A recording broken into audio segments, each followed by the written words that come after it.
اعوذ باللہ من الشیطان الرجیم بسم اللہ الرحمن الرحیم وَوَهَبْنَا لَهُ إِسْحَاقَ وَيَعْقُوبَ كُلًّا هَدَيْنَا وَنُوحًا هَدَيْنَا مِن قَبْلُ وَمِن ذُرِّيَّتِهِ دَاوُودَ وَسُلَيْمَانَ وَأَيُّوبَ وَيُوسُفَ وَمُوسَىٰ وَهَارُونَ وَكَذَلِكَ نَجْزِي الْمُحْسِنِينَ وَزَكَرِيَّا وَيَحْيَىٰ وَعِيسَىٰ وَإِلْيَاسَ كُلٌّ مِّنَ الصَّالِحِينَ وَإِسْمَاعِيلَ وَالْيَسَعَ وَيُونُسَ وَلُوطًا وَكُلًّا فَضَّلْنَا عَلَى الْعَالَمِينَ وَمِنْ آبَائِهِمْ وَذُرِّيَّاتِهِمْ وَإِخْوَانِهِمْ وَاجْتَبَيْنَاهُمْ وَهَدَيْنَاهُمْ إِلَىٰ صِرَاطٍ مُّسْتَقِيمٍ ذَلِكَ هُدَى اللَّهِ يَهْدِي بِهِ مَن يَشَاءُ مِنْ عِبَادِهِ وَلَوْ أَشْرَكُوا لَحَبِطَ عَنْهُم مَّا كَانُوا يَعْمَلُونَ أُولَٰئِكَ الَّذِينَ آتَيْنَاهُمُ الْكِتَابَ وَالْحُكْمَ وَالنُّبُوَّةَ فَإِن يَكْفُرْ بِهَا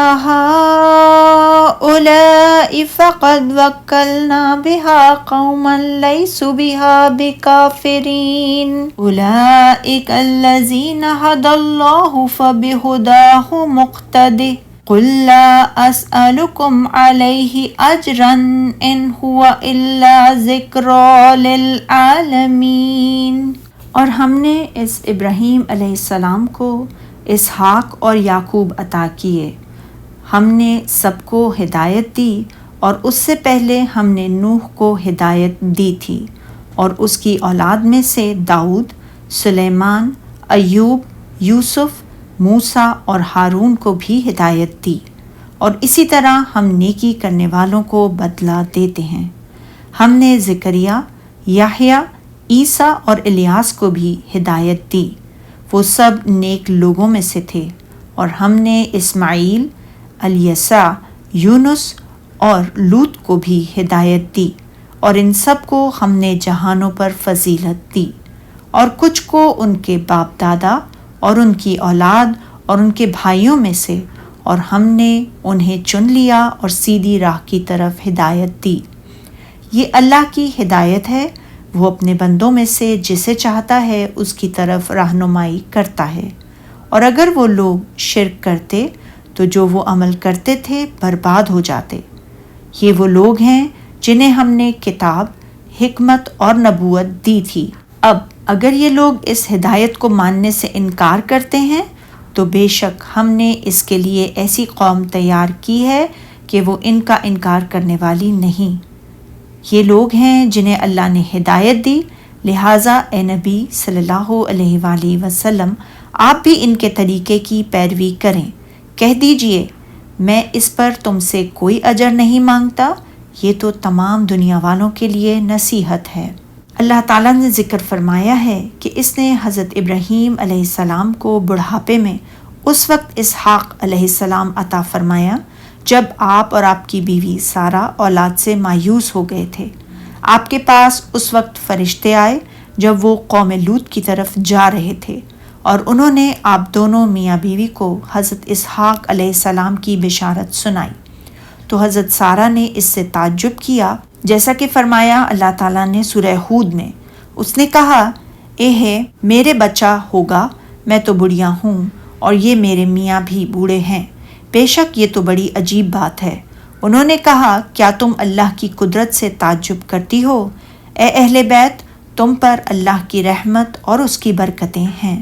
بلا شبہ وہی سزاوار ہے، تعریف اور بزرگوار ہے۔ فرشتوں نے آپ دونوں میاں بیوی کو حضرت اسحاق علیہ السلام کی ولادت کے ساتھ ساتھ یہ خوشخبری بھی سنائی کہ وہ نبی بھی ہوں گے اور ان کی نسل کا سلسلہ بھی آئندہ جاری رہے گا، جیسا کہ اللہ تعالیٰ نے فرمایا سورہ صافات میں، اور ہم نے ان کو اسحاق کی بشارت بھی دی کہ وہ نبی اور نیکوکاروں میں سے ہوں گے۔ یہ ایک مکمل ترین بشارت اور عظیم ترین نعمت تھی، اسی لیے فرمایا سورہ ہود میں، اور ہم نے اس کو اسحاق علیہ السلام کی اور اسحاق کے بعد یعقوب کی خوشخبری دی، یعنی تمہاری زندگی ہی میں تمہارے بیٹے اسحاق کے گھر میں بھی بیٹا پیدا ہوگا، جس سے تمہاری آنکھوں کو اسی طرح ٹھنڈک نصیب ہوگی جس طرح اپنے بیٹے کی ولادت سے ٹھنڈک نصیب ہوئی تھی۔ انسان کو اپنے پوتے کی ولادت سے بے حد خوشی ہوتی ہے، کیونکہ اس سے اس کی نسل کا سلسلہ آگے جاری ہو جاتا ہے۔ بڑھاپے میں ملنے والی اولاد کمزور ہوتی ہے، اس لیے شبہ تھا کہ شاید اس سے آگے نسل جاری نہ رہ سکے۔ اس لیے بشارت سنائی گئی کہ حضرت اسحاق علیہ السلام کے گھر بھی بیٹا پیدا ہوگا اور نام اس کا یعقوب ہوگا۔ حضرت ابراہیم علیہ السلام نے جب اللہ کی خاطر اپنی قوم سے علیحدگی اختیار کی، انہیں چھوڑ دیا، ان سے کنارہ کشی اختیار کر لی اور ان کے علاقے کو بھی چھوڑ دیا تاکہ اللہ کی زمین میں کسی دوسری جگہ جا کر اپنے رب تعالیٰ کی عبادت کر سکیں، تو اللہ تعالیٰ نے آپ کو قوم اور برادری کے عوض نیک اولاد عطا فرما دی، جس نے آپ کے دین کو اختیار کر لیا تاکہ اس نیک اولاد سے آپ کو آنکھوں کی ٹھنڈک نصیب ہو، جیسا کہ اللہ تعالیٰ نے فرمایا ہے سورہ مریم میں۔ تو جب ابراہیم ان لوگوں سے اور جن کی وہ اللہ کے سوا پرستش کرتے تھے الگ ہو گئے، تو ہم نے ان کو اسحاق اور اسحاق کو یعقوب بخشے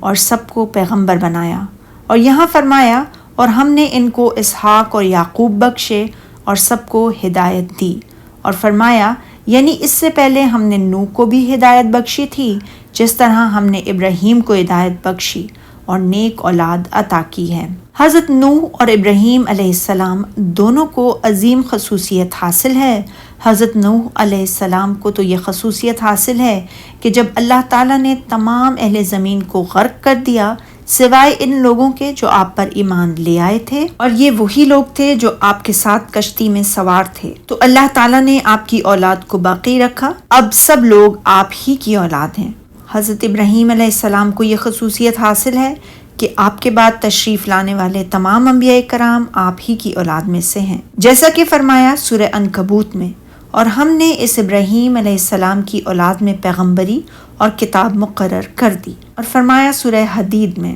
اور یقیناً ہم نے نوح اور ابراہیم علیہ السلام کو پیغمبر بنا کر بھیجا اور ان کی اولاد میں پیغمبری اور کتاب کے سلسلے کو وقتاً فوقتاً جاری رکھا، اور فرمایا سورہ مریم میں، یہ وہ پیغمبر ہیں جن پر ہم نے فضل کیا جو اولاد آدم میں سے ہیں، اور ان لوگوں کی نسل میں سے جن کو ہم نے نوح کے ساتھ کشتی میں سوار کیا، اور ابراہیم اور اسماعیل علیہ السلام یعقوب کی اولاد میں سے ہیں، اور ان لوگوں میں سے جن کو ہم نے ہدایت دی اور برگزیدہ کیا۔ جب ان کے سامنے رحمان کی آیتیں پڑھی جاتی تھیں تو سجدے میں گر پڑتے اور روتے رہتے تھے، اور اس آیت کریمہ میں فرمایا اور اس کی اولاد میں سے ہیں، یعنی ہم نے اس کی اولاد میں ہدایت دی، داؤد اور سلیمان علیہ السلام کو بھی۔ یہاں حضرت لوط علیہ السلام کا بھی ذکر ہے، اور وہ آپ کی اولاد میں سے نہیں ہیں بلکہ وہ تو آپ کے بھائی ماران بن آزار کے بیٹے ہیں۔ آیت کریمہ سورہ بقرہ میں اللہ تعالیٰ نے ارشاد فرمایا، بھلا جس وقت یعقوب علیہ السلام وفات پانے لگے تو تم اس وقت موجود تھے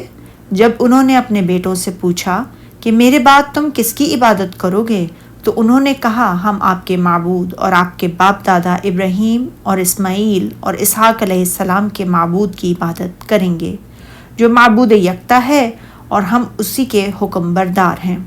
حضرت ابراہیم علیہ السلام یا حضرت نوح علیہ السلام کی اولاد میں حضرت عیسیٰ علیہ السلام کو داخل کرنا اس بات کی دلیل ہے کہ بیٹیوں کی اولاد بھی آدمی ہی کی اولاد ہوتی ہے، کیونکہ یہاں حضرت عیسیٰ علیہ السلام کو بھی حضرت ابراہیم علیہ السلام کی طرف منسوب کیا گیا ہے، جبکہ حضرت عیسیٰ ابن مریم علیہ السلام ہے اور ان کا کوئی باپ نہیں۔ ارشاد باری تعالیٰ ہے، اور بعض کو ان کے باپ دادا اور اولاد اور بھائیوں میں سے بھی، اس میں ان کے اصول و فروع ان کے طبقہ کے لوگوں کا ذکر ہے، اور ہدایت سے نوازنے اور برگزیدہ کرنے کا تعلق ان سب سے ہے۔ اسی لیے فرمایا اور ہم نے ان کو برگزیدہ بھی کیا تھا اور سیدھا رستہ بھی دکھایا تھا۔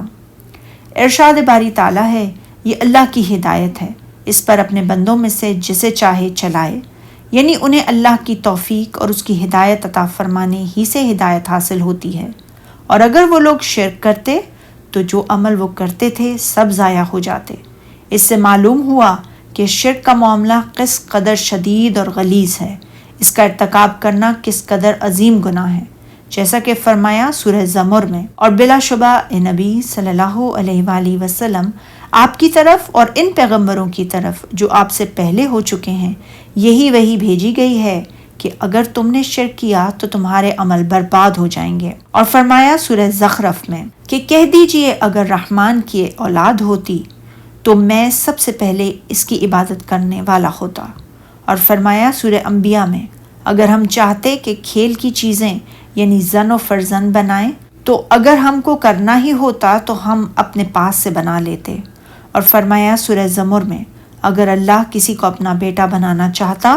تو اپنی مخلوق میں سے جس کو چاہتا انتخاب کر لیتا، وہ پاک ہے، وہی تو اللہ یکتا اور غالب ہے۔ یہ وہ لوگ تھے جن کو ہم نے کتاب اور حکم شریعت اور نبوت عطا فرمائی تھی، یعنی ہم نے ان پر یہ انعامات فرمائے اور یہ ہماری طرف سے بندوں پر رحمت اور مخلوق کی طرف لطف و کرم تھا۔ ارشاد الہی ہے اگر یہ کفار ان باتوں سے انکار کریں، یعنی اگر یہ نبوت کا انکار کریں، ارشاد الہی ہے یہ کفار اور ان سے مراد اہل مکہ ہیں، تو بے شک ہم نے ان پر ایمان لانے کے لیے ایسے لوگ مقرر کر دیے ہیں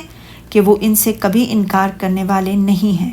اگر ان نعمتوں کا یہ لوگ یعنی کفار قریش اور دیگر تمام روئے زمین کے عرب و عجم اور امی و کتابی کفار انکار کریں تو ہم نے ایسے لوگ مقرر کر دیے ہیں کہ وہ ان سے کبھی انکار کرنے والے نہیں ہیں، یعنی مہاجرین و انصار، اور قیامت تک کے لیے ان کے پیروکار ہیں، یعنی وہ ان میں سے کسی چیز کا انکار نہیں کرتے،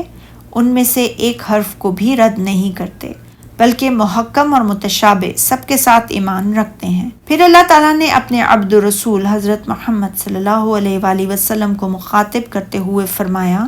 یہ وہ لوگ ہیں انبیاء علیہ السلام اور ان کے آباء و اجداد، اولاد اور بھائی جن کی ان کی طرف نسبت کی گئی ہے، جن کو اللہ نے ہدایت دی تھی، یعنی یہی لوگ ہیں جو اہل ہدایت ہیں، ان کے سوا اور لوگ اہل ہدایت نہیں ہیں، یعنی انہی کی اقتداء اور اتباع کریں۔ یہ حکم رسول اللہ صلی اللہ علیہ وآلہ وسلم کے لیے ہے اور آپ امت کے لیے جو شریعت بیان کرتے اور اسے حکم دیتے ہیں تو آپ کی امت آپ کی تابع فرمان ہے۔ ارشاد الہی ہے کہہ دیجئے میں تم سے اس قرآن کا صلہ نہیں مانگتا، یعنی تم تک قرآن پہنچانے کی میں تم سے کوئی اجرت طلب نہیں کرتا اور نہ تم سے میرا کسی بھی قسم کا کوئی مطالبہ ہی ہے، یہ تو جہاں کے لوگوں کے لیے محض نصیحت ہے تاکہ وہ اس سے نصیحت حاصل کریں اور اندھے پن کے بجائے ہدایت، سرکشی کے بجائے رشد و بھلائی اور کفر کے بجائے ایمان کی دولت کو حاصل کر لیں۔ سبحانک اللہم و بحمدک اشہد ان لا الہ الا انت استغفرک و اتوب الیک۔